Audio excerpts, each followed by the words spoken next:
Good evening, and what's going on, everybody? We're back with another episode of What the Shell podcast.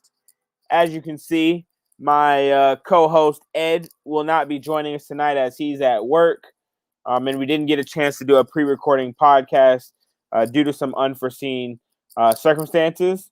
I thought I was going to have to cancel this week's podcast, but we had a last-minute edition, and I think it's going to be a great one. For all you turtle nerds out there, I think this will be exciting. We're going to be on here talking all things turtles and tortoises.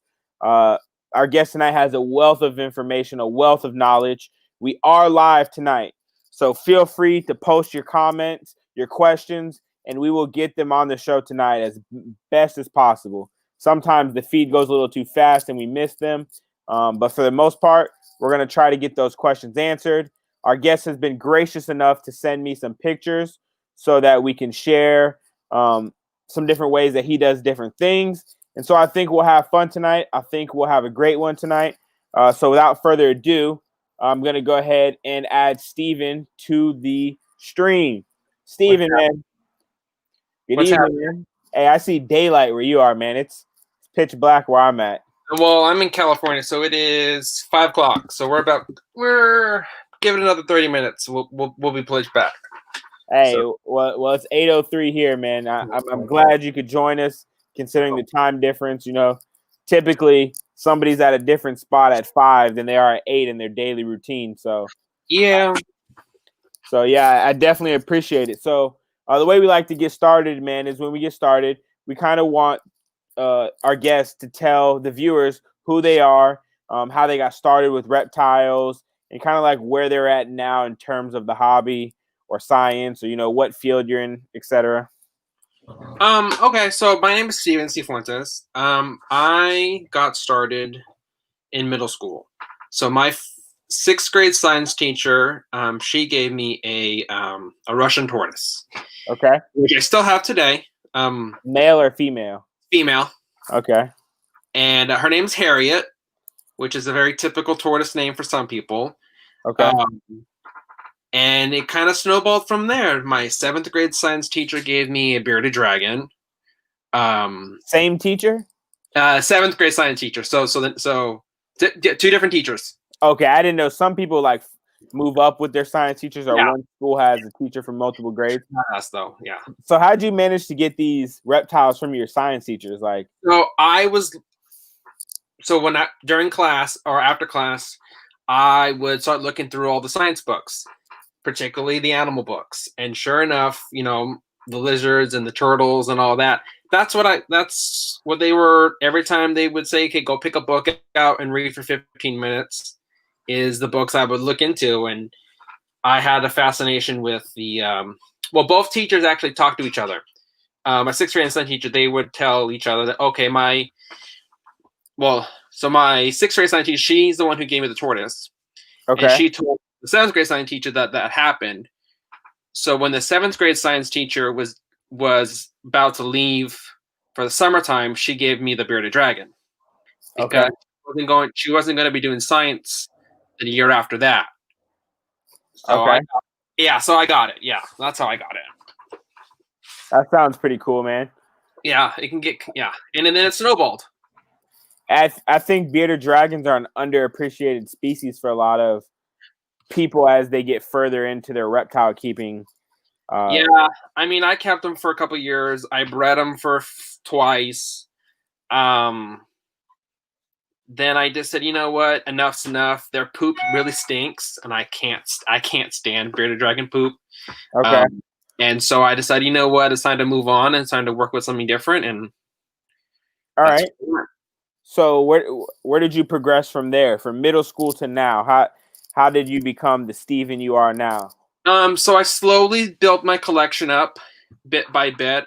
I got leopards. I went and got a cicada.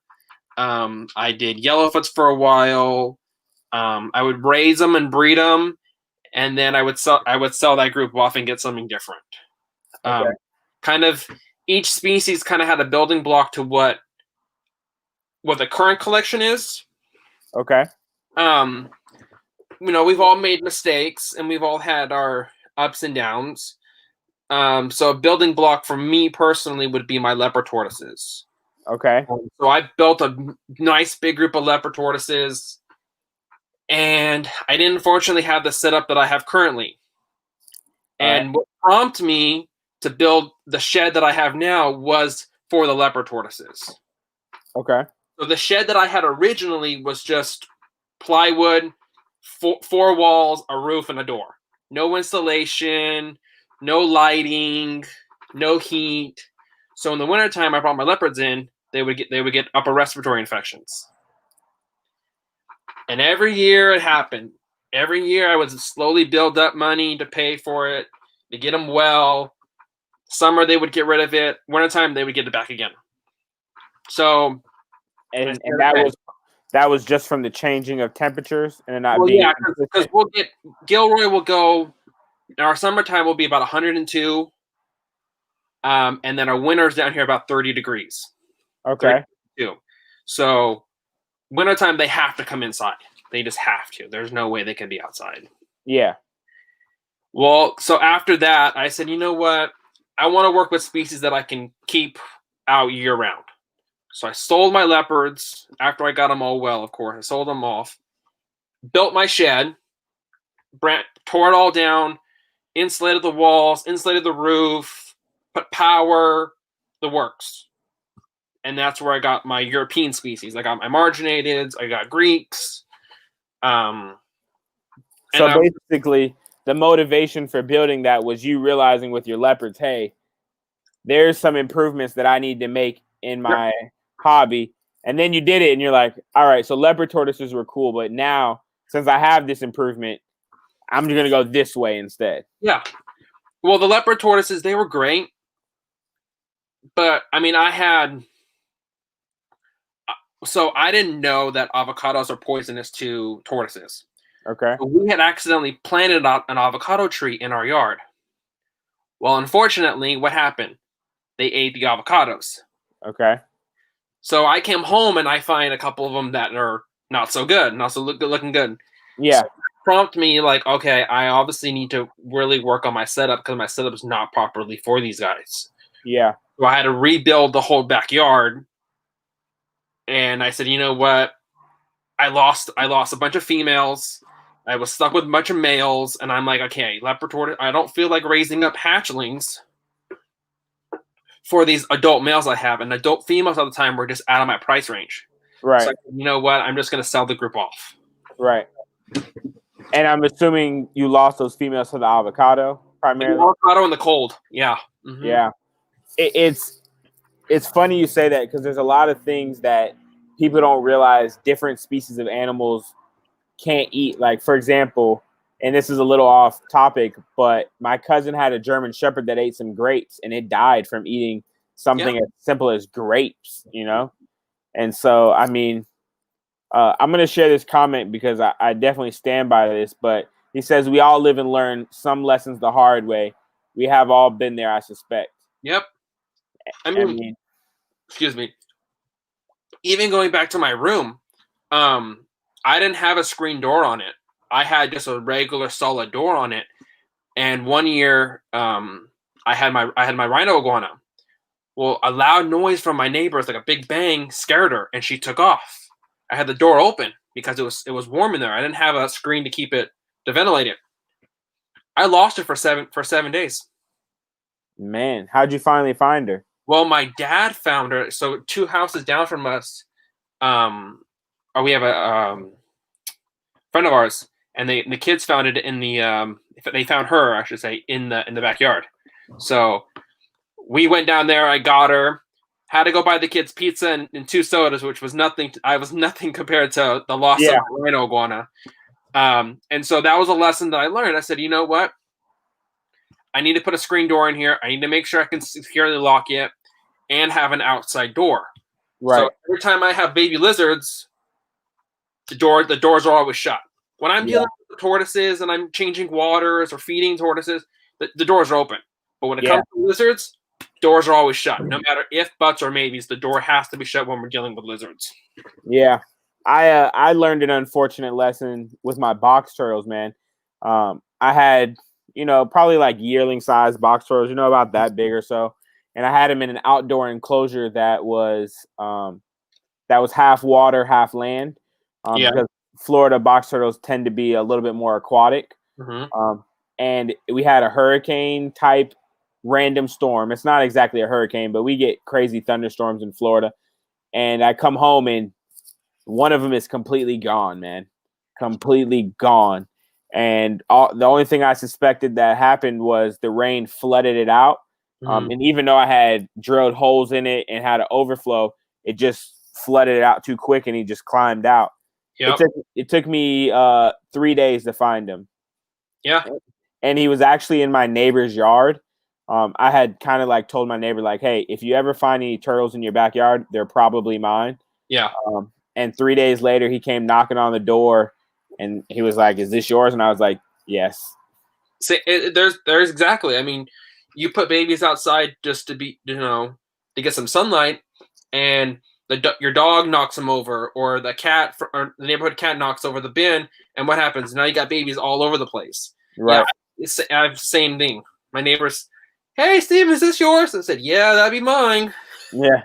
And you're like, for me, it was a moment of embarrassment when I was telling my fellow turtle keepers, they're like, man, you got to be smarter than that. It's like, some things you just don't realize don't work until something bad happens. Mm-hmm. Like you feel like you're doing everything right, and then boom, you're like, well, yep. that didn't work, know?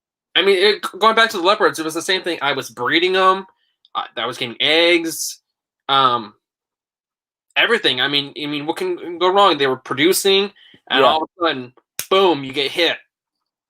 You're like, and you're out of luck. Yeah. So you mentioned you keep different European species. What European species are you currently working with? So the only European species I'm keeping currently are my Russian tortoises. That species I will never get rid of. It's like it's one of my favorites. It's my first ever. Will not get rid of. Do you add more to that group, or is that group not changing? Occasionally I'll add to the group. It depends on what I get in, because I do work with our local police department, our animal control.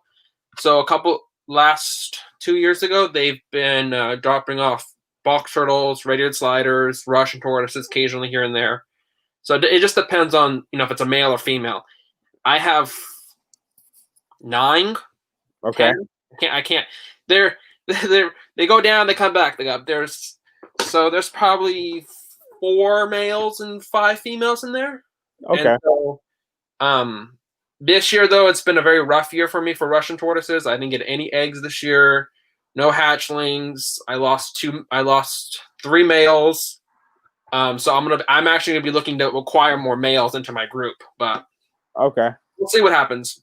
But going back to your question, I've kept marginateds and I've kept Hermans. Okay. Yeah. So why'd you get out of those?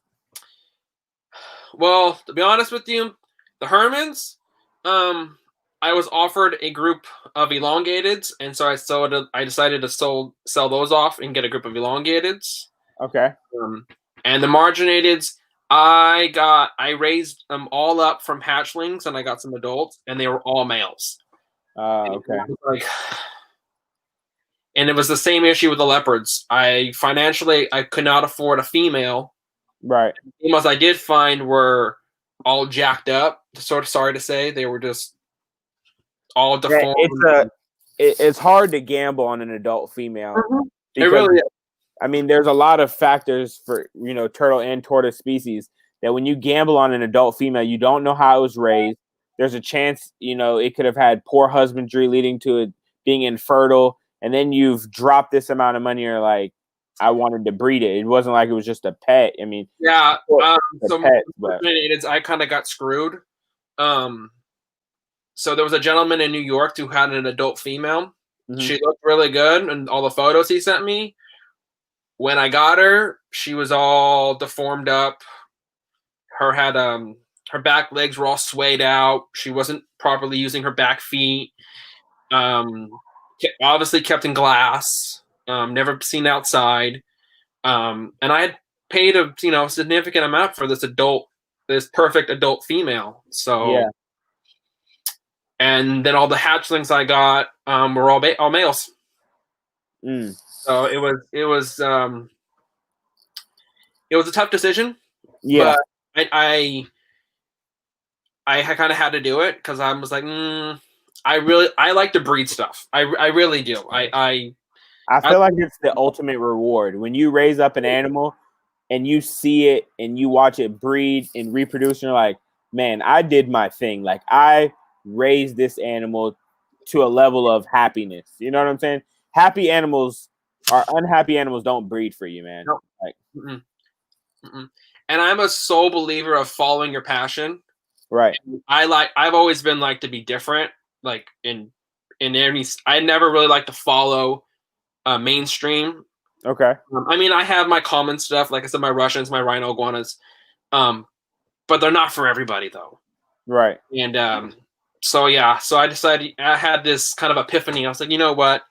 It's time to step out of my comfort zone and kind of let's dig into something a little more of the exotic species, a little bit more rare stuff, and that's kind of where I'm going with it. All right. And what rare and exotic stuff do you have now? So currently,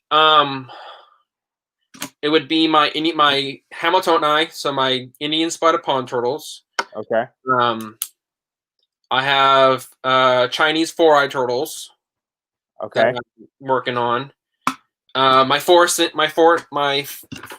Tortoises. Can you see my? Yep. My pancakes. I'm. Those are like some of my all-time favorites. They're difficult. They're not so many as rare. They're just difficult to breed in captivity with the one egg and the long incubation. So that's kind of my thing. And then I have my keeled and I have my Chinese box turtles. What's your Chinese box turtle group like? One male, which I just acquired this year, two females, and two unknowns. Okay. Oh, and my Choco. I can't forget my Choco. I just got a Choco male this summer. So yeah. Okay. You planning to add more to that, I assume? Oh yeah.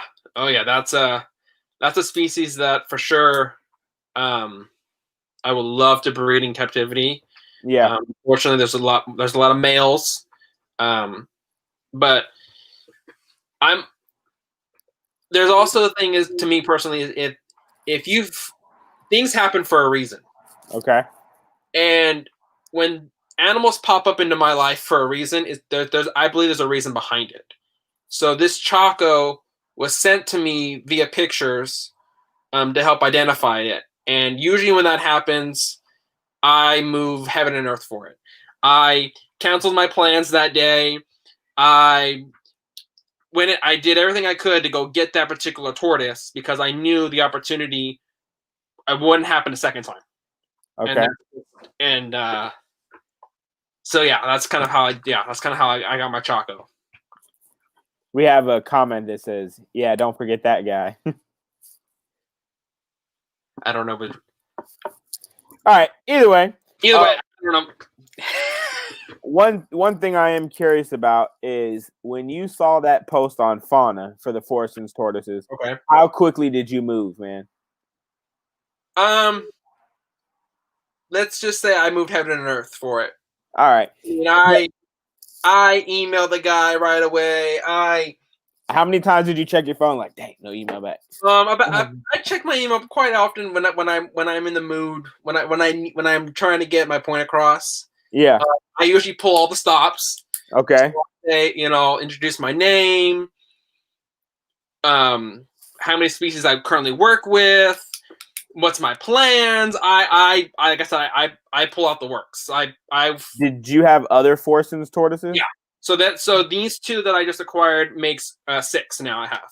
Okay, and what were the gender of the two you acquired? So it's a pair. Okay, and what's your group now total? I guess 3.3. So 3 males, 3 females.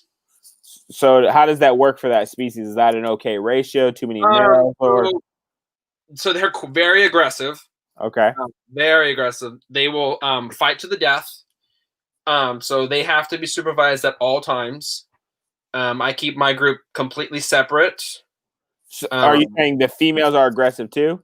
Males and females are aggressive. Yeah. So males, I don't know if I sent you a picture or a video of 3 of them all fighting together. It's one female and 2 males all fighting. Okay. I haven't looked at the pictures or videos yet. Yeah. So yeah, so my female, she's just a bully. She'll just beat up both the boys, and the boys will go back and forth with each other. Yeah. I have the one female. She's like has want nothing to do with all 3 of them. So she'll go off on her own and just start munching on grass and just avoid everybody else. But the 3 that I have, all they want to do is fight. And how about the 2 new ones? How are they? So right now they're in quarantine. Okay. So they're separate. So far they're doing okay. I haven't seen any diarrhea or worms or anything that I'm concerned about.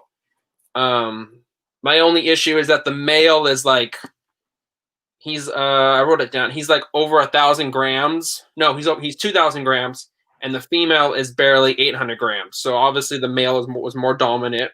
Yeah. And you basically took all the food. So that's my only issue I have. So for your enclosure for them, does each one have a separate enclosure pretty much? Yeah. So how do you set that up? I'm sure that takes a lot of space. So I use vision cages a lot. Okay. I can stack stuff on top of each other. Excuse me. Or I'll use tubs. It really depends on what I'm working with. I like to have the males in the vision tub in the vision cages because I don't need to have deep substrate for nesting, and the girls go in the tubs so I can get the nice deep substrate for nesting. And do you use like waterlands or stock tanks or what? Waterlands, stock tanks. I use mostly my waterlands for outside because they're. I only have a couple of the big ones, and then the little ones I have are just wouldn't work for them. The big ones are investments, man. Oh yeah. Craigslist is a great friend. Yeah. You're pretty fortunate though, being in California, with Pete being in California himself. Well, I haven't bought anything directly from Pete. Okay. They've all been Craigslist buys or so people that bought from Pete. Or they bought from or X amount from the shows or whatever, and then they bring them in. And I want to say like 5 or 6 years ago, there was an older gentleman, down by Pismo, and he, medically he was just wasn't able to take care of all the stuff, so he offered myself and another friend of mine the entire collection, in which we split in half. So we got waterland tubs and light bulbs and bowls and tortoises and just the works. So that sounds pretty cool. Yeah, I mean it's a whole lot better than spending brand new. I mean, nothing wrong with brand new, but if I'm all about efficiency, affordable, and getting a deal. So no, I was gonna say I bought my first waterland tub off Craigslist as well. Yeah, it's actually Facebook Marketplace, and it was a medium water waterland, and I paid $120 for it. I see, that's a deal right there. And I mean, the brand new ones are like $385, I think, or $435 or something like that. But man, if I find one of those large ones on Craigslist or Facebook Marketplace near me, it's getting got, man. Yeah. Everybody lives in Florida. Yeah. That are turtle and tortoise white. So you have to jump on it real quick. So what I was gonna say is, the Daytona National Breeders Expo. The guys who run it are the ones that sell in Florida the waterland tubs. What is it, Wayne Hill and Joel Garcia? Yeah. Okay, so I bought a small land one for my yearling box turtles for the winter. So I have my box turtle in my garage and whatnot. But man, it was when I saw that large water one, and I'm like, bro, that looks like a water slide. Like, it is humongous. But I'm like, I think I have the mediums. Okay.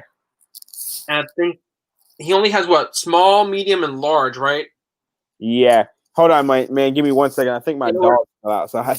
No worries.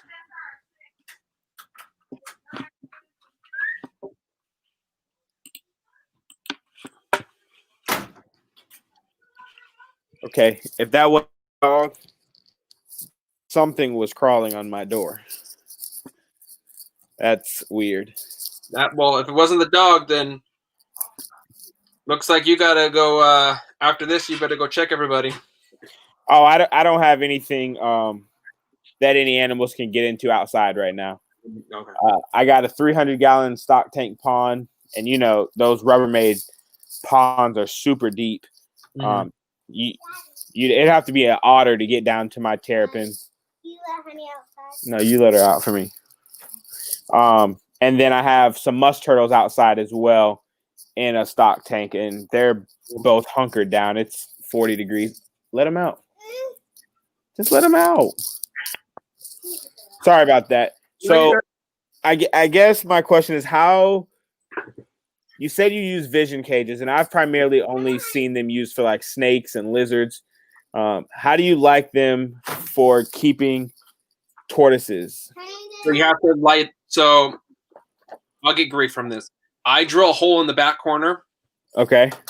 And then I run the plug through the back corner, and then I'll screw the actual light fixture, can't speak. Fluorescent. Yes, thank you. Okay. I'll mount that up into the corner. Okay. And then it'll illuminate the cage. And then I usually put duct tape on both sides to keep bugs from coming in, or especially if I decide to use it for lizards, keep the lizards from getting out. So why'd you say you might get slack for it? Well, because I have a friend of mine who I sold those cages to, and he got all mad at me because I drilled holes in them, and he's now they're all weaker. I'm like, no, they're not weaker. Because of the way that they're conformed. Okay. But I think it benefits it because it allows you to get the UV lights in it. Because the back on that metal, you can't get UV lights in it. You can get a basking lamp through it, but not the UV. Okay. And the UV for some might be a little bit more important than the heat. Yeah. Well, and then you can kind of play with it. Like the bottom cages, always if you don't have a heat pad, you want to have a hotter bulb there. It'll heat the bottom one, and it'll heat the top, and then you can always put a lighter wattage bulb in the middle to heat the cage above it. And then you don't have to have a basking lamp on the top cage because obviously heat rises. Yeah. So I try to offset my electricity bill by doing that. It definitely makes sense. One thing I'm curious about is we talked a lot about tortoises. What kind of drove you in the direction of the aquatic species you keep? Like, why did you pick those species? So my Hamatonites, because you don't see them. It really needs no explanation either, man. It's probably there is none. You have a giant black turtle with these bright yellow spots. It's like a Dalmatian, bro. Yeah, and their personality, and they're bulletproof. I mean, if they could take the frost like a red-eared slider, I swear they would be more invasive than they would take over the red-eared sliders because they eat everything. They love to bass. They get huge. They're bulletproof. I mean, if you think about the environment that they naturally occur in, it's not the greatest environment, which is why they're on that endangered species list. But yet, and where they come from India, and the water is very cold. It's snow melt from the Himalayas, so the water temperature is, probably mid-60s. Yeah, maybe in the 50s, and the outside temperature is in the upper 90s in India, especially on the sandbanks. Yeah. All right. So outside of Hamiltoni, because that's a species I don't think needs any explanation. That species is should be on your bucket list. How'd you get into Four Eyes? So the Four Eyes Craigslist. I was on Craigslist just looking around, and this gentleman had he posted radiateds, Burmese stars, aldabras, keeled box turtles, and the four-eyed turtles. Already, I said, okay, no radiateds, because I don't have the space for it. The Aldabras, no. And the Burmese stars, I would love to work with Burmese stars, but that's would be a brand new pen, brand new habitat that I just don't have space for currently. Okay. And so I talked to him about the Keelds and the Four Eyes, and we ended up working out a deal, and I drove my happy butt to San Francisco to go get those ones. Okay. Yeah. So what do you like about that species? Because I've never worked with or talked to very many people that work with them. They're different. Okay. It's another species that you just don't see readily in the pet trade or in herpetoculture. And that's the species that I've kind of drawn into. I like seeing, I like focusing on some, like I said, the rare stuff. And when I saw those, I was like, they don't get that. They only get probably like 6 to 8 inches, if that.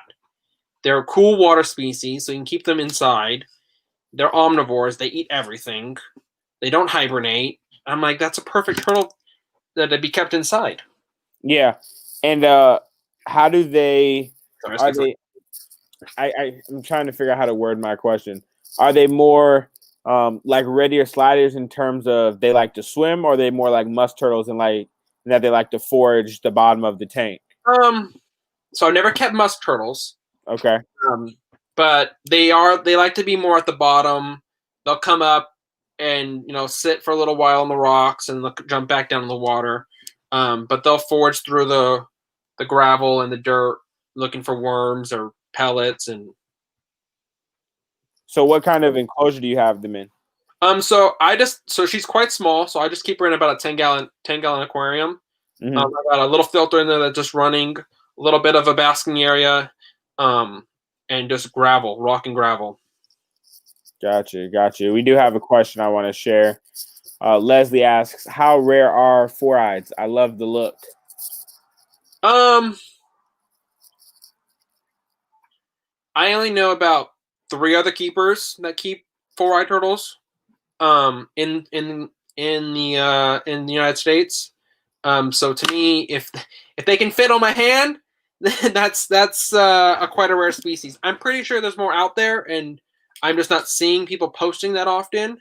Right. But I know that the Turtle Room is working with a few.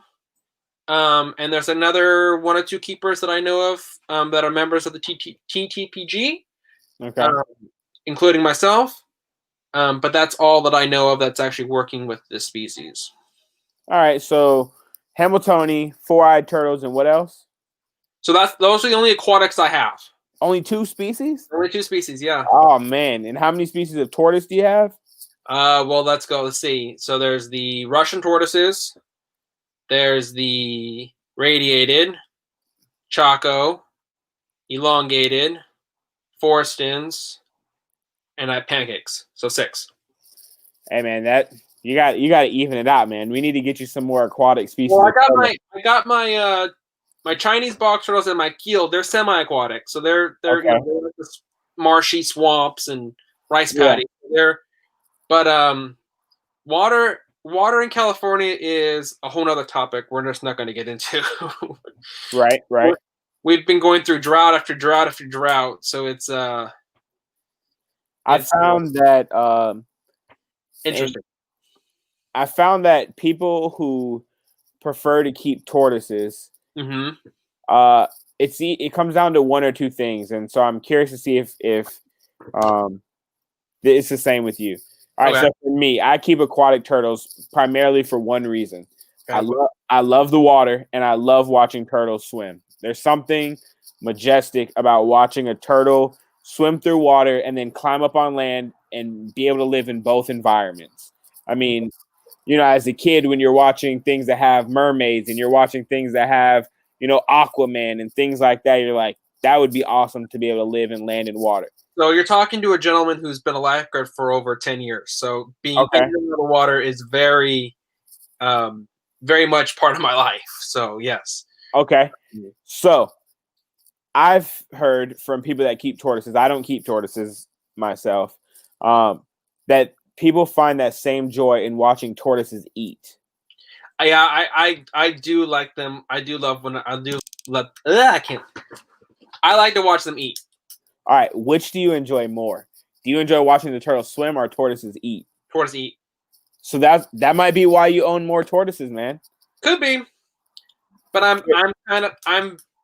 I'm very picky with my species. I'm Okay. that over the year there was when I was first getting into, I wanted everything. I wanted one or two of everything. As I got older, Noah's Ark, man. You wanted to be Noah's Ark. yeah, I did. But I was grateful enough that I was able to do that in a way. Over the last few years, I've been able to help other people. With certain things, I had a friend who broke both his arms, and what's going on? What happened was that he got into a motorcycle accident.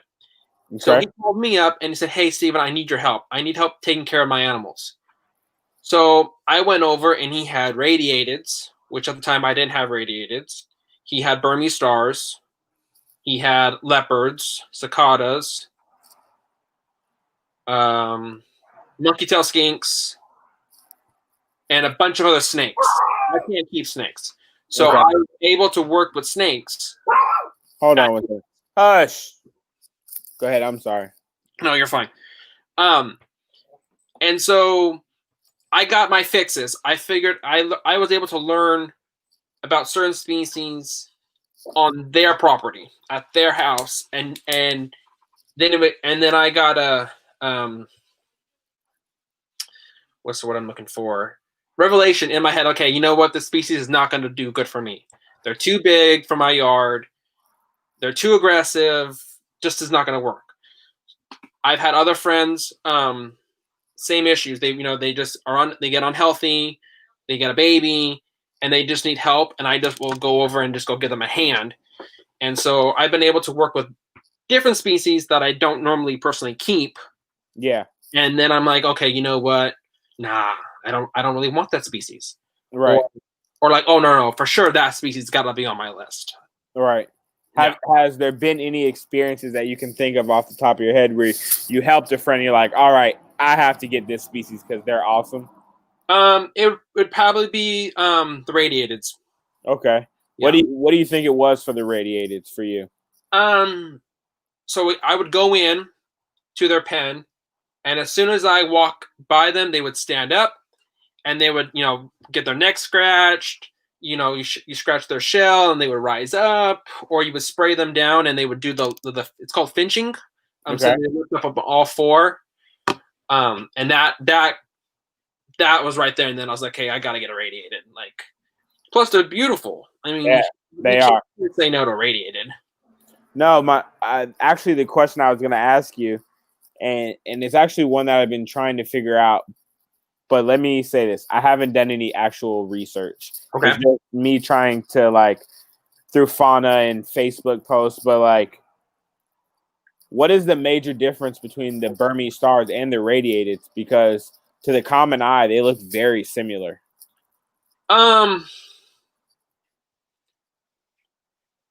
Oh, that's a good one. I mean, size. Now, if you were going to say a Burmese star and an Indian star, I can say, okay, I can see the similarities. But a radiated and a star are completely right, almost night and day. I mean, you got one that's big black shell, gets giant, giant. I mean, big. Yeah. Then you got other Indian stars that stay relatively small.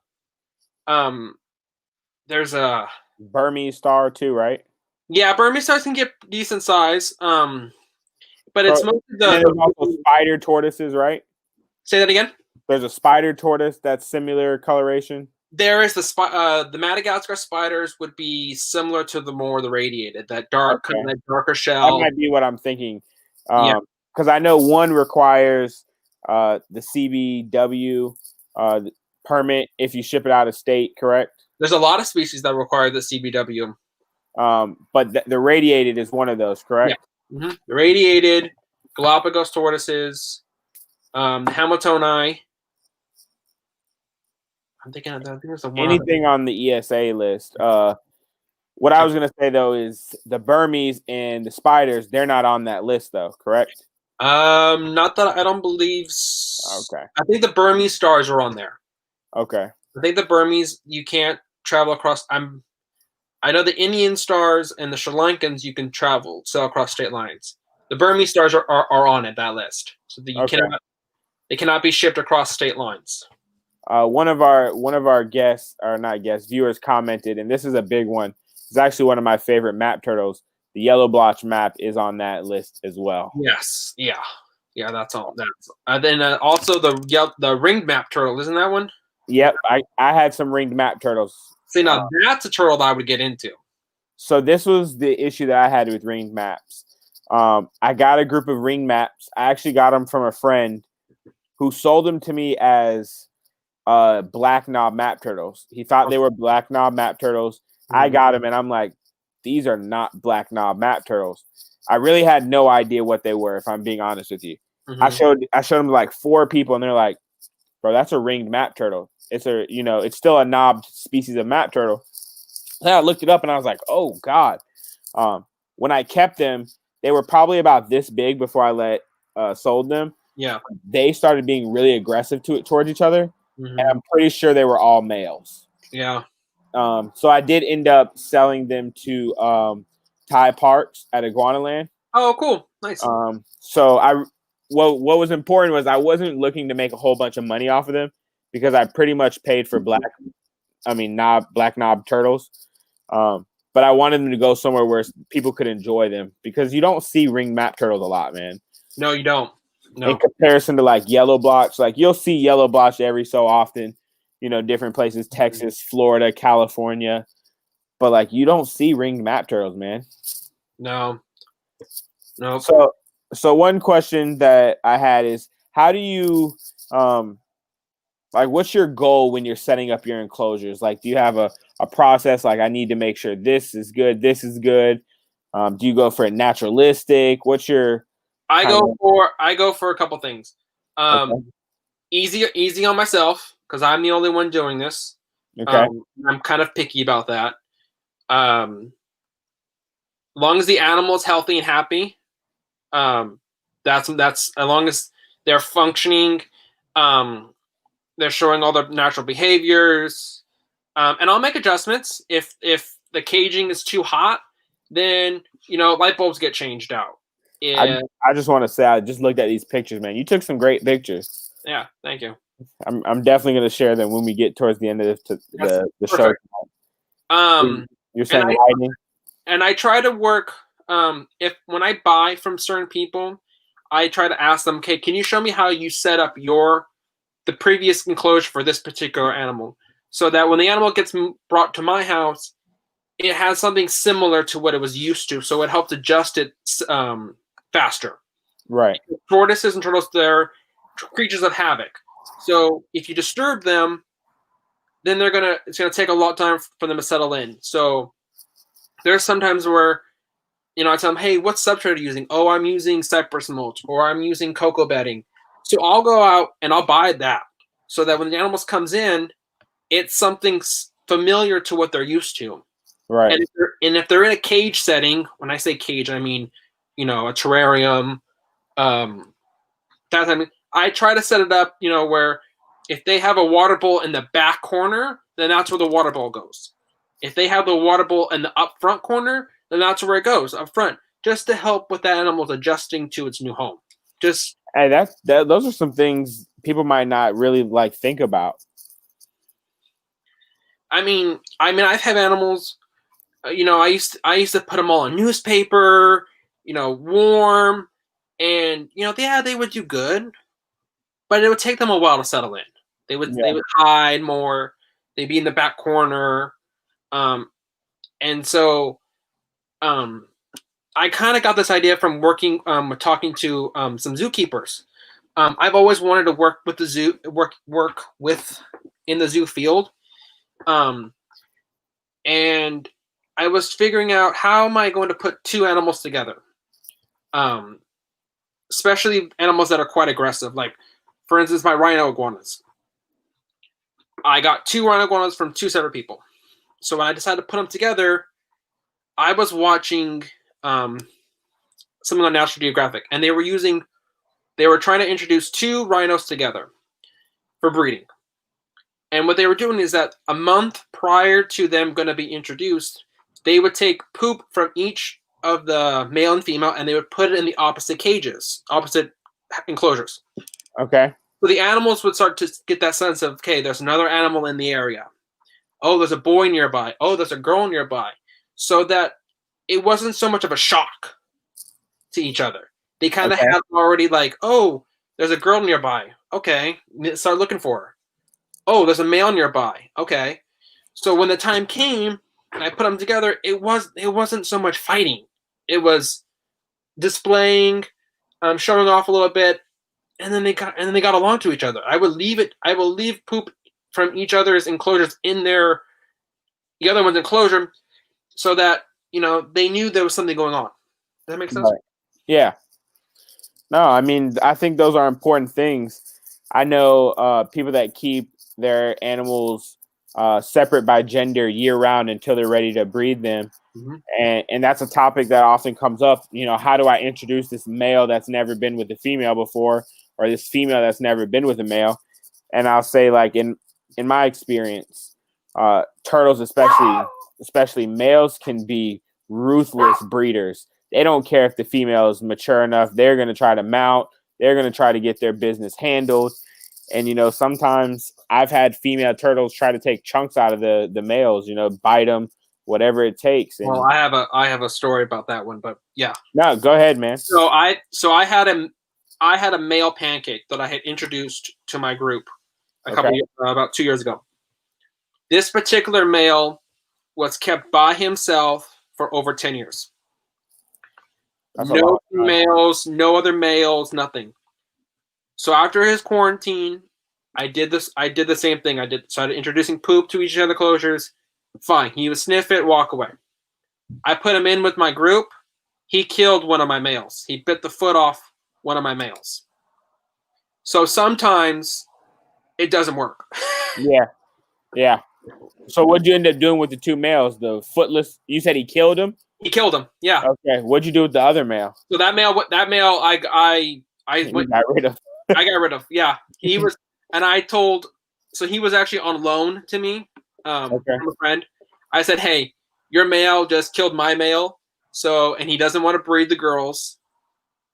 He doesn't want to do nothing. He'd just rather fight and bite. So I said, you know what? He's not a match. So he needs to get back to school. Sorry, yeah. Right. And also, can you send me some money so I can buy a new male? Yeah, I was like, I'm not even going to. I was furious about it. Yeah. But it was also my fault, though, because I wasn't watching them. Right. I had put them in, watched them, walked away, come back. It was fine. And then a couple of days later, you walk in your room and you smell death, and you're like, uh-oh, what happened? Right. And sure enough, yeah. So. Ah, man. I mean, I've never had that happen before. I've never had. Yeah. I have males that'll fight, but they'll fight, they'll walk away, they'll go breed a girl, or they'll walk away. Right. Never constantly, going at it until the bitter end. So. I think we had talked about some of the things that I keep, and currently, until Florida changes the law, I do keep Diamondback terrapins. Yeah. And one thing I'll say that I like about them is the males don't fight as much, at least in my experience with the ones I've kept. Mm-hmm. I've never had two males actually fight each other.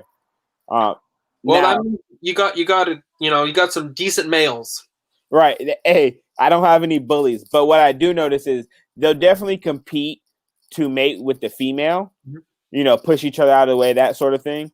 But I've actually had females fight.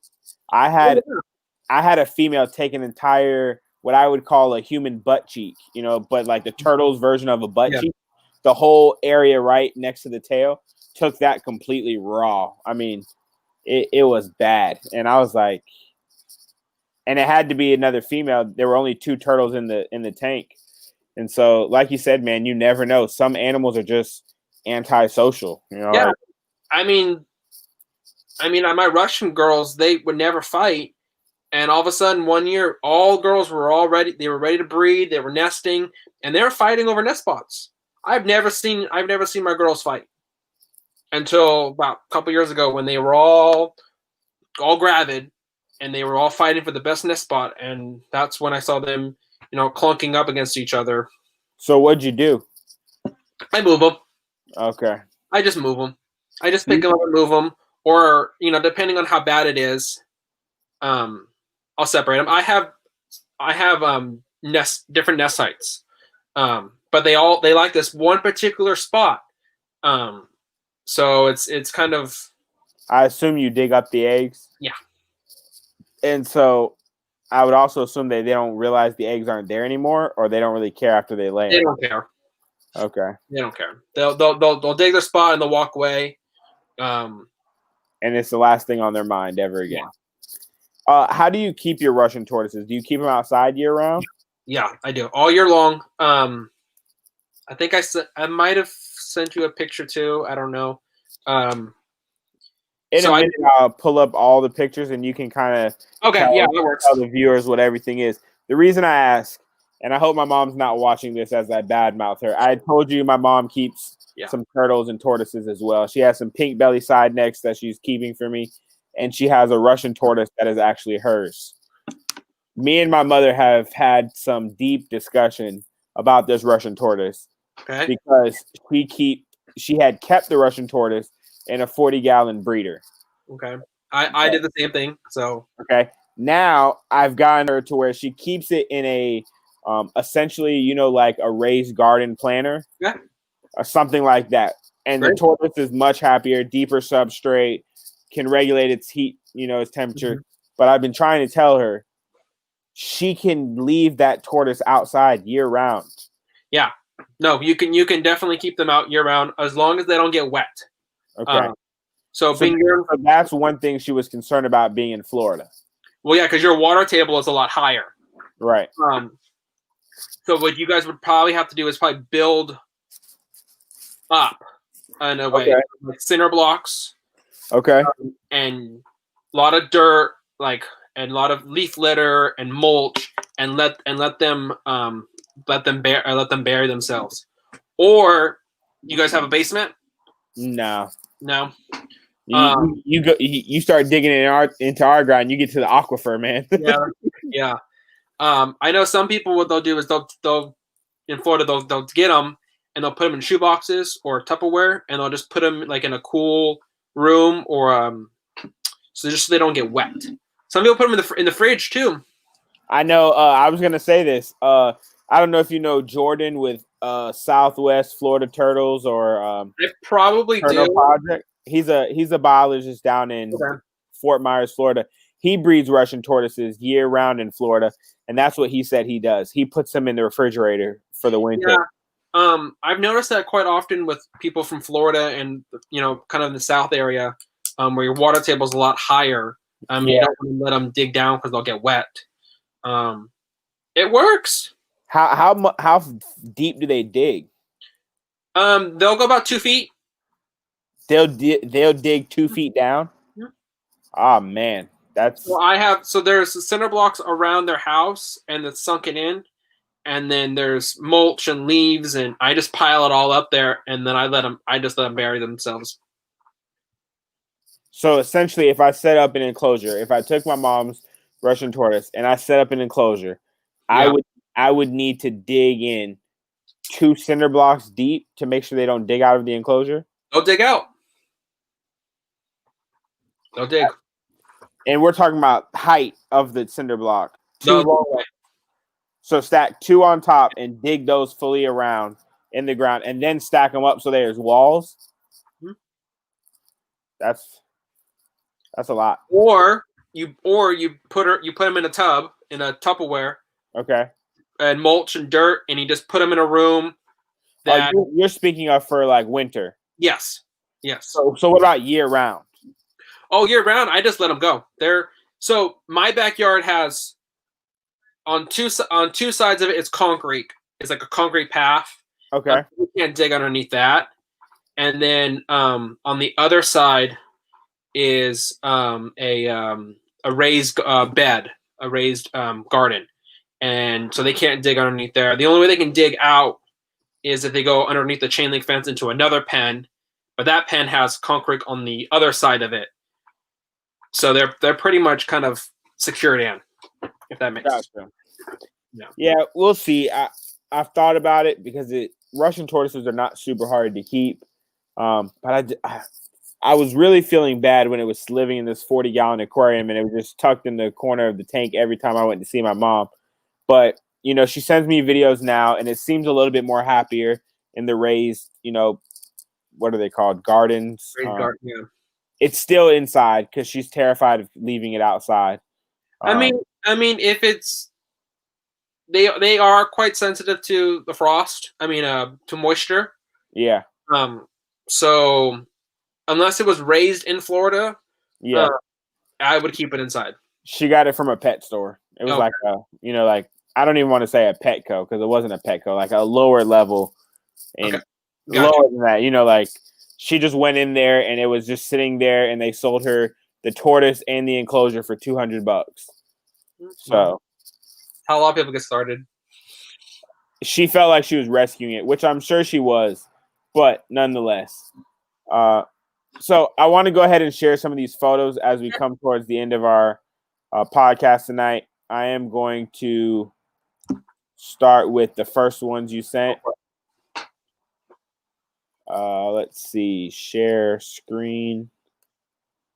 If anybody has any questions for those that are watching, feel free to go ahead and post them while we look through these pictures. And then we'll try to answer those questions when we get done. Let's see. Chrome tab. Technology. All right. Can you guys see it? Yeah, I can see it. All right. What do we got here, man? So that's my Chaco. Okay. So you can see that he's in one of the galvanized troughs. How do you like the galvanized ones? I like it, but then there's days that I'm in there and I hear a scratch, scratch, scratch, and it's almost kind of like chalkboard, someone clawing a chalkboard. I'm like, oh god, again. But usually I just throw him a cactus and he'll be quiet for a while. So what is the actual whole name of this species of tortoise? A Chaco tortoise. Okay, and where are they from? So they're from Argentina. Okay. Yeah. Looks pretty cool, man. I'm gonna have to look into them. I'm not familiar with that species. They don't get that big, so they're quite small, and not so common in the pet trade. One of my favorites. We'll go back and look. Yeah, what is that? Probably 6-7 inches, maybe. Yeah. All right, what's this one? That's one of the male Forsen. Okay, not one of the new ones. One of your previous ones? No. This is well, technically they're all new because this year I have acquired 4. No, 5 actually. Yeah, I've acquired all of them except for my one giant female. So yeah, so technically they're all new. All right, and how big do these get? So he's about 7 inches, and my largest female is about 10, 11. Okay. So there is a they all come in different shapes and sizes. Okay. Yeah. Let's see what's next. All right. That's my new pair of hingebacks. Ah, okay. I think hingebacks are some of the coolest looking tortoises. So the hingebacks are one of the species that I wanted to keep since I was little. Mm-hmm. But growing up, though, I was told, don't keep hingebacks. They come up with worms and they're parasites and they're just, they're considered nuclear. They'll wipe out your entire collection if you don't quarantine them. So growing up, I stayed away from them. I loved them. Yeah. But after going to the TTP conference and talking to Jeremy, and I was like, you know what? I really want to get into these. And so we worked it all out, and he sent me a pair. So, and they've been breeding like crazy. Every day, that boy's on top of that girl. So I should be getting it soon. And you haven't had those issues that you were used to hearing? No, because these were well started. Jeremy, Is it they got them well started for me, and is it because a lot of them are imported? yeah. Yeah, I feel like a lot of people don't realize that when you're dealing with species that are primarily imported, you're going to have more problems with them. They're wild caught animals, essentially. Let's see. All right, what do we got here? That's my first first elongated tortoise that I hatched out. Okay. Actually, two years ago from today, I just got a Facebook memory thing. So 2 years ago, I hatched out one that hatched out, but it didn't survive the first 24 hours. Okay. And then the second baby, which is that one right there, hatched out and lived. So yeah. Do you still have this one? No.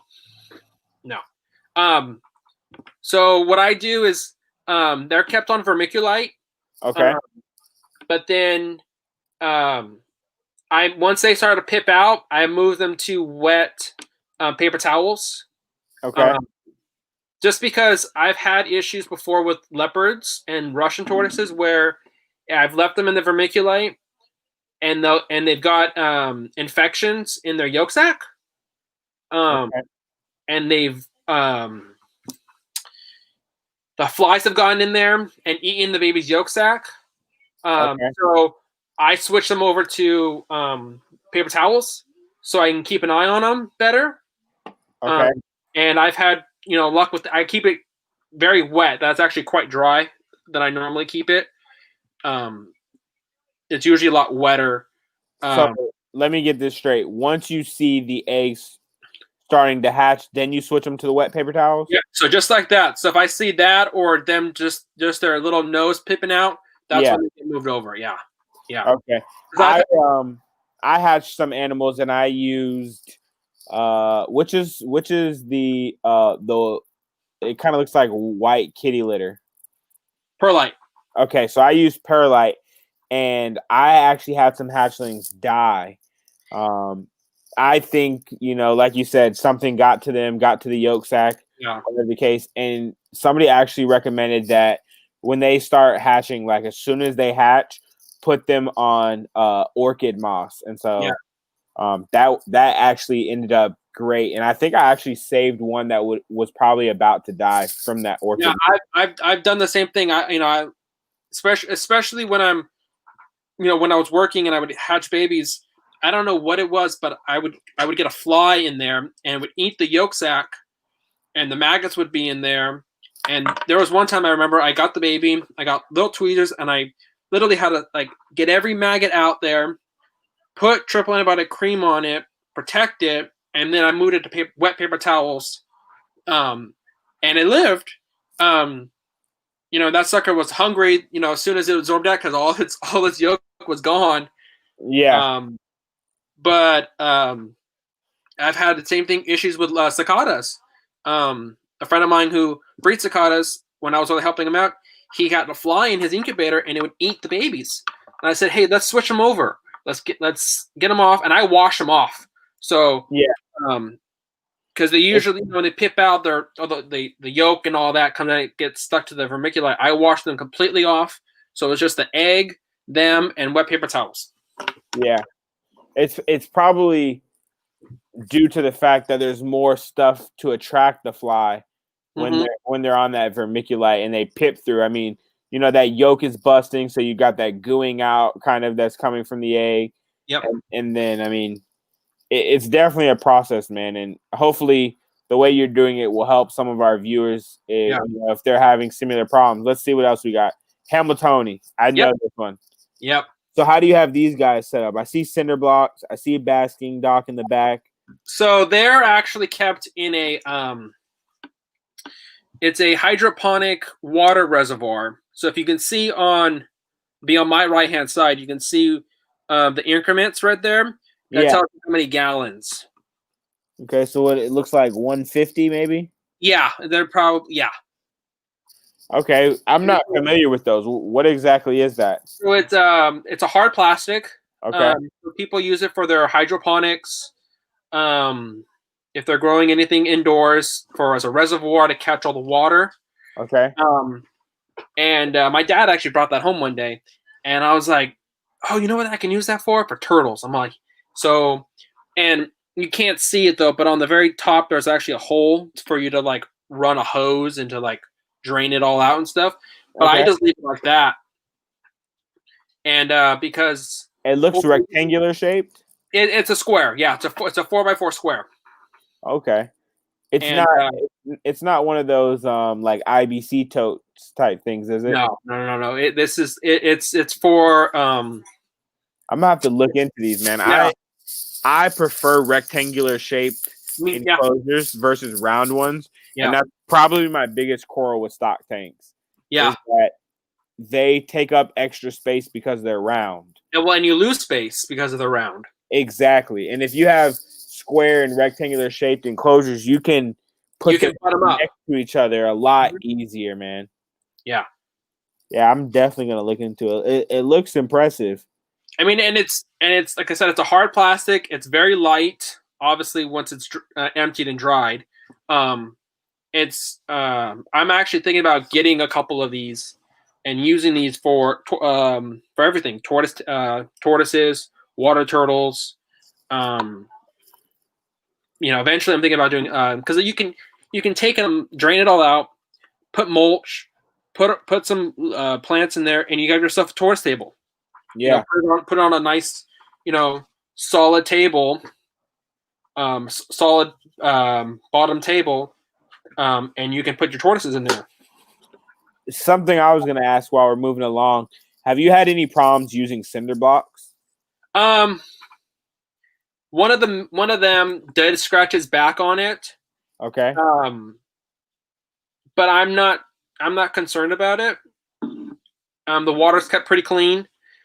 He's active, and there's two males and they fight.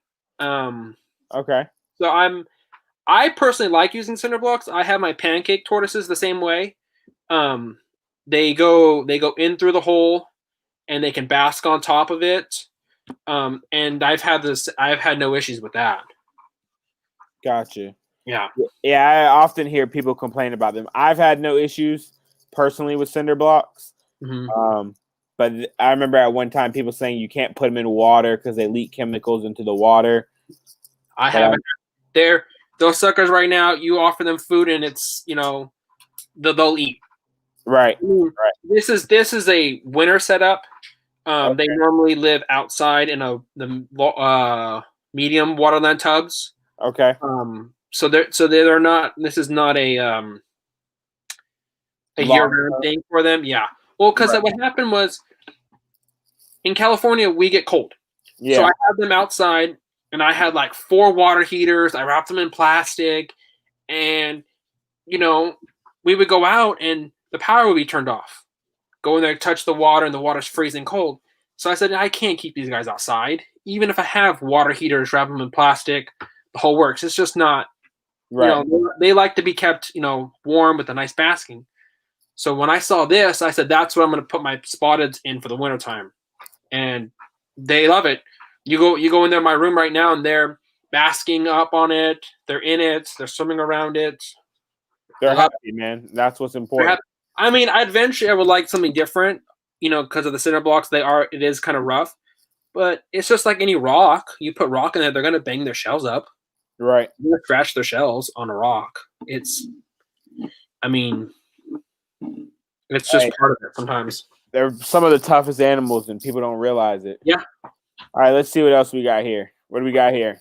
So that's my pancake. That's my new pair of pancakes. Well, not new. I'm doing this kind of yin and yang with my pancake. So the high white pancake there, I'm going to try to breed it with this really dark black one here. So they're juvenile. So I'm like 3-4 years away from that project. Okay. I have 3 other adult females, but this is my only male I have currently. So, all right. Which one's the male, left or right? Black. Okay. Yeah. It's pretty interesting, the variation, man. Mm-hmm. Yeah. Let's see. All right, got another egg. Yeah, another elongated. So you see how they're kept in the vermiculite, and then once they start to hatch out like that, that's when I'll pull them out. Let me ask you this, man. What do you use as an incubator? So I found a refrigerator. So you did a DIY incubator. Mm-hmm. It's not the biggest, but it's not the smallest either. So it's actually it fits perfect, and it fits my room. I'm all about matching, so either black or silver. I don't like white cages with black, and then I got a red cage. I kind of it all uniformed, so it fits nicely. Is it like a mini fridge? Yeah. Okay. It has like 4 shelves in it. It's probably about 3 foot tall, 4 foot tall. All right. Yeah, I think I should have. I'll send you a picture later to show you, but I didn't send one earlier. Yeah. No problem. I asked for personal reasons. I'm on the market trying to figure out what I'm going to do for incubators. So We'll talk about that later. I'll help you with that one. Yeah. Sounds good, man. All right. So what do we got here? Are these pancakes too? Yeah. Those. So the one in the middle is my first ever female that I got. Okay. And then the one up on top, that particular female, I acquired from Michael. Michael, you know who you are if you're watching. I can't. Everybody knows who Michael is. Yeah. That female was from him. It's a great female. And then this young female down here at the bottom, I'm hoping to pair her up with that other male, the black male that we just saw previous. Okay. I did have another male, an adult male with these girls, but he unfortunately passed away this year, and he was quite dark. I kind of like this dark line I'm kind of working with, the dark with the yellow and the browns. Yeah. So, but hey, what are you gonna do? All right, let's see what else we got, man. I'm enjoying these pictures. All right, is this an elongated? Nope, that's my first ever pancake tortoise. I gotta admit, man, I didn't expect them to hatch out of the egg like that. Well, that's a little bit of my help. Okay. So like I said, once I see them pipping out, their little face popping out, I pull them. I mean, especially with pancakes, man. They'll go 8-9 months incubation. I mean, and you get 1 egg. Oh yeah, man, you're cherishing that 1 egg. Yeah. So I mean, my girls have laid they've laid 2 eggs in a season, or even 3 eggs in a season. The fertility rate obviously drops after that second egg. Right. So when this egg was when I counted it and it was blood vessels, oh man, I was on cloud 9. I believe it, man. Yeah. Well, yeah, it was. They breed around this time of the year and they don't hatch until like August, so it's a long wait. So yeah. So every baby I can get out, People don't realize that the longer it's in the incubator, it also feels like more things could go wrong. Well, yeah, because when you open that incubator to check the other eggs you have in there, it's going to throw off the temperature for that egg. Right. Or I mean, so yeah, or when you go in there and you check, add water or the heater, yeah, there's more chances of you losing it than keeping it sometimes. No. Yeah, I often thought about it's probably not as cost effective, but doing individual incubators for each clutch. But I'm like, that can get expensive if you're like seriously into the hobby. So understand though that when you set your incubator and you do a container, you got to go up a little bit more in temperature, because I was incubating all my eggs for females. Okay. And I set it at 86 degrees. Okay. So I started temp covering everything, and every egg that I was in there was incubating at 84, 85, and that's not what I want. I want 86 to 88. So I cranked my incubator up to 90 degrees. So by the time the heat penetrates through the plastic egg bin, it's 88, 87, which is perfect temperature for females. Okay. So sometimes you have to make those adjustments. And Well, I definitely found out the first clutch of eggs that I incubated. I incubated them for females. I had the temp set at 85, 86, somewhere around there. Mhm. And like 5-6 months later, somebody messaged me and was like, "Hey, this is definitely a male." Yeah, no, And I was seriously, like, yeah. I've had the same issues. I'm like, the whole clutch was males, and I'm like, what's going on? I have it at 86 degrees. I want Yeah. females. So what's wrong? So then I started, like I said, I started temp gumming everything, and I get these little sensor devices, and I put them in, and I check them on, and I check it 84, 85, 83. I'm like, that's not what I want. So right. I crank that incubator up to 90 degrees, Yeah. and the heat penetrates through, and you get that perfect 86 to 88.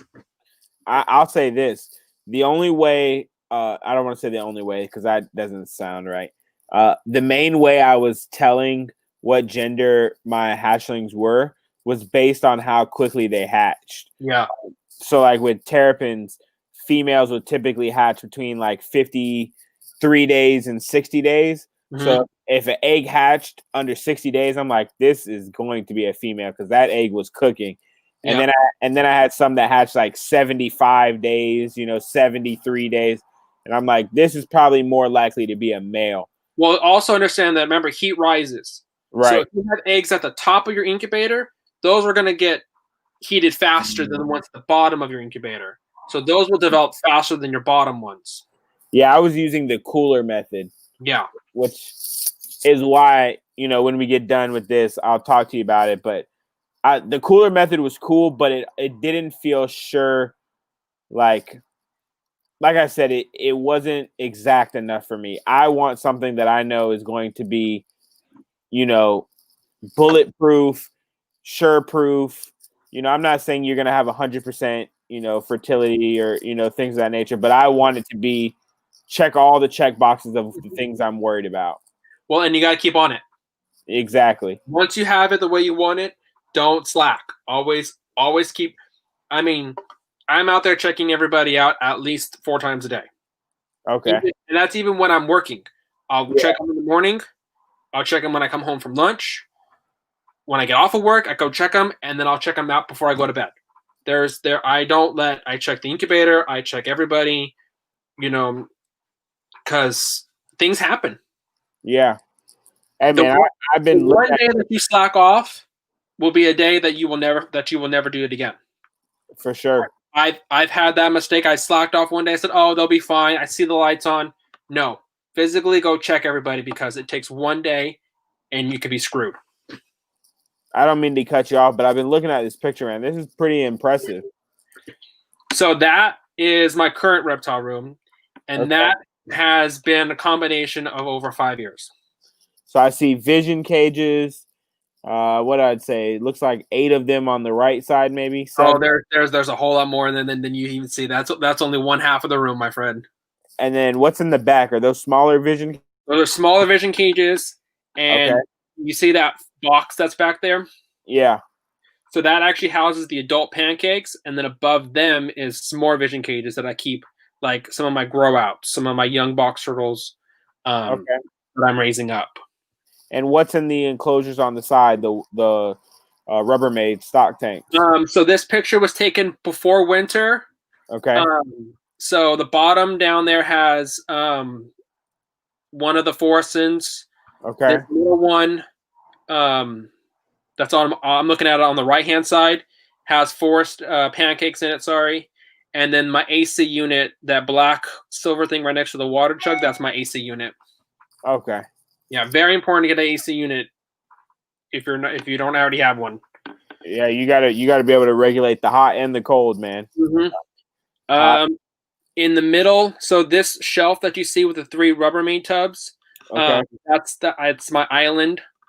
That has the radiated on top, and then the 2 Forsenized are at the bottom, and then on the other side of the room, 8 feet. Okay, so thus the reason you have a ladder. Yeah. Because I was like, there's no way, unless you're like Shaquille O'Neal, that you're standing there and I'm not that tall. Yeah. And that was actually a Christmas. I don't go Christmas shopping. I mean, I don't go Black Friday shopping. And Home Depot had that on sale, and I woke my butt up early, went and got that. Tractor Supply had the Rubbermaid tubs on for sale. I bought all of them, and I rearranged my reptile room on Christmas morning. Or Black Friday. Sorry, Black Friday. What's the dimensions of that rack? It's 8 feet long. I think it's by 6 feet tall. And I want to say 6 feet long. Because I can stick my 6-foot vision cages perfectly in it, and it fits like a glove, like perfect. Okay. So 6 feet long, 8 feet high, and how many feet wide? Sorry. 6 feet long, 6 feet tall. It's 6 by 6. There it is. That's what it is. I don't know. That's right. So what's the width? So whatever the size of a 6-foot vision cage is. Okay. You literally mean like the width, length, it fits perfectly in there. It literally fits perfectly in there. Like, I mean, Gotcha. I can stick a sheet of paper through the sides on both sides, and that's it. Like, that's how fit. I actually prefer using metal rack systems to keep my enclosures now. This is a metal. It's that Husky heavy duty, holds like a couple tons, holds like 3,000 pounds rack. So it's not metal, or it is? No, it is metal. Okay, yeah, I have a rack system that I got from Lowe's as well, but it's not 6 feet long. Mine is 48 inches, maybe. Yeah, I like using the Husky wide. one because they're the Husky. I think it's called utility rack or utility shelf. The Husky utility ones. Yeah, they're just built really nicely. They can take a lot of weight. Yeah. So I can switch off. So if I wanted to put water turtles in there, I can put water turtles and not worry about, them collapsing on each other or anything like that. And I can climb up on top of that rack and not tip it over. And so. No, it looks good, man. And you see the other one on the other side of the room. So. Yeah, I see. Yeah. Let's see. What do we have here? This year's pancake haul. So this year, 3 babies hatched out. So, hey, best year for pancakes for me. Trifecta, man. Yeah. All right, what do we have here, man? Okay, so this has been my leopard tortoise pen, my Russian tortoise pen, my marginated tortoise pen. It's been kind of my everything, sort of say. Granted, everybody has been switched out, so nobody was mixing or anything like that. Mm-hmm. So you can see on your right-hand side the cactus and the raised bed here. So that houses my hibiscus, some edible cactus for them. The bottom screen, you can barely see the redwood, but that what keeps them from climbing out. And you can see the concrete path that goes around that pen. I see it. Yeah. Up in the top corner, you see the tortoise house. Yep. That tortoise house was built by my friend Kevin. That house housed, I want to say 6 to 8 decent sized cicadas. Okay. So it's with 10 Russians. There's plenty of room. Yeah. And it's insulated on the sides. Is this your current Russian enclosure? It is somewhat. I mean, the grass ain't there anymore. That elephant plant is still going. But this enclosure, like the size of it, that's Yeah. I'm actually thinking about splitting it in half. Okay. So in between where this big cactus and the big elephant, I'm going to split it in half. Okay. And I'm probably going to put my Choco male on one side and the Russian tortoises at the bottom. You can see where all this rock is in a kind of a circle shape.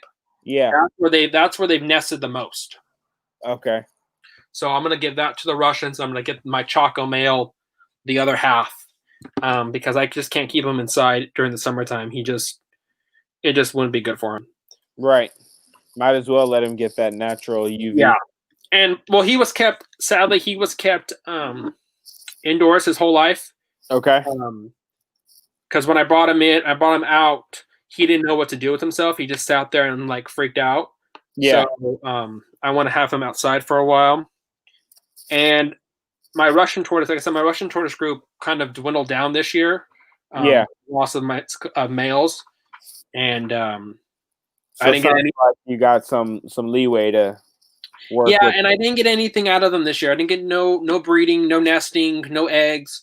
So I think I need to change something up in here, and I think by splitting it in half and keeping them all a little bit closer together with each other, because this whole pen is probably 20 feet long by 10 feet wide.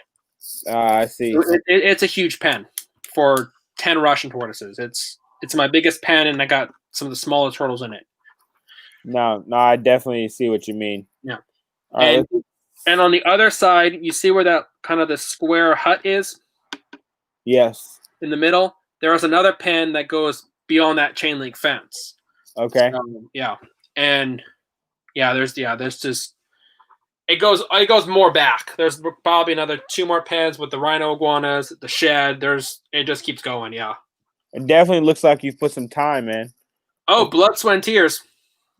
So what do we have here? So this is my greenhouse. Okay. I use this for my elongateds. I keep them in the wintertime. It's 8 feet long by 6 feet wide by 6 feet tall. Okay. And I keep my breeding group of elongateds in there.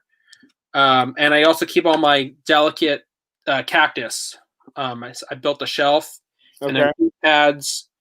And they nest all in there during the wintertime. Those ficus trees, they're out. Those take up too much space for the tortoises. But that's generally what I keep them in. This is a summertime picture, but in the wintertime I put a greenhouse plastic over them on top of it to help insulate it. And then what I did is I siliconed all of the edges of the plastic because they're just held by like paper clips. Yeah. And so I siliconed them all in, and to help hold the give it extra strength, and it helps hold the heat in. Okay. Because it's like a Harbor Freight greenhouse. I mean, it's not the greatest. I mean, it needed to be reinforced because they do blow away in the wind. Because there is a 2x4 foundation that it's screwed on top of to keep it from blowing away. So, okay. And the shelf is actually screwed to the greenhouse. Okay. To keep it from moving. So. Well, like I said, man, it works. It works. It helps. You can definitely tell that you've put a lot of work into your stuff, man. And it's been trial and error. I used to bring them all in and trying to house 8 to 7 elongateds that are over 1.5 feet that weigh about 5 pounds each in tubs gets old real quick. I mean, you're talking about decent sized tortoises in a confined area, and your room's already tight, or you've got to make room and switch stuff out. And so I said, you know what, I'm gonna look about getting into a greenhouse, and it's been working ever since. Hey, well, like you said, man, if it ain't broke, I don't fix it. And if it is broke, then we fix it. So yeah. And that's kind of how we started the podcast, man. A lot of the things that you said you've learned and you figured out has been trial and error. Mm-hmm. And I mean, of course, we're fortunate to be in groups like the TTPG, definitely, where we can talk to people who are doing things and get suggestions. Well, I love talking to turtle people because you don't have to tell them about dirty water. Like everybody knows turtles walk in their water and they poop in it, or they get it all dirty. So you don't have to say, "Oh, excuse the turtle's mess." That was one of the first conversations. I remember we were going out to dinner one time, and I was showing pictures to everybody, and I said, "Oh, please excuse my messy cage." And they said, "Stephen, don't worry about it. Like it all happens to everybody. They drag dirt in and water, and so yeah, I love it. It's definitely hard to keep a turtle enclosure like neat and organized and clean. You know, like it's a different type of clean. You know, you make sure, hey, is the water clean? You know, do you check the parameters? That's never. You know, but in terms of like my box turtle, man, when I set it up in the Waterland tub, I had it all looking nice. I put water plants in the water to help, you know, take the nitrates out of the water if he poops in the water, which box turtles like to do, and different things. And literally 2 days in, there's like eco earth all in the water. There he's trudged it in, and I'm just like, forget it. Mm-hmm. Or they mauled all the vegetables down. Yeah, so it's No, man. I definitely appreciate you for hopping on last minute, man. We had an awesome talk tonight. I love it. So typically at the end of our podcast, we like to give our guests a chance to let the viewers know how they can reach you, how they can follow you, and if they have any questions or things that they want to know, if they can reach out. So yeah, anything. I'm social media, Facebook, Instagram. Text me, call me, whatever. What works for me. All right. So if you guys saw the initial post, I included his Instagram. I believe it was at Steven MG. Is that what it was? Yeah, MGS. Yeah. MGS. Okay, at Steven MGS. And then Steven Sifuentes on Facebook. If you're not already a member of the TTPG, we highly encourage you to join.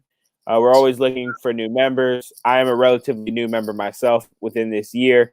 And I must say, 2 years ago. I must say, I am looking forward to the conference. I do have plans to try to go. I've never been to Arizona, but I have a feeling that once I go, I won't be able to come home. My wife actually wants to move somewhere like Arizona. Oh, well, there you go. Property's cheap down there. Hey, and I'll be able to keep all my stuff, man. Florida keeps cracking down laws and like, you can't keep this, you can't keep that. Like, well, Arizona it is. Arizona. All right, last comment I'll post. Steven is a great guy. Be sure to reach out to him if you have any questions. Definitely, James. There we go, man. All right, until next time, if I don't, well, we're about to talk about this incubator at some point tonight. But hey, to the viewers, you guys make sure you continue to have a happy holidays. Definitely. Stay safe. Go ahead. Stay safe out there. It's getting crazy.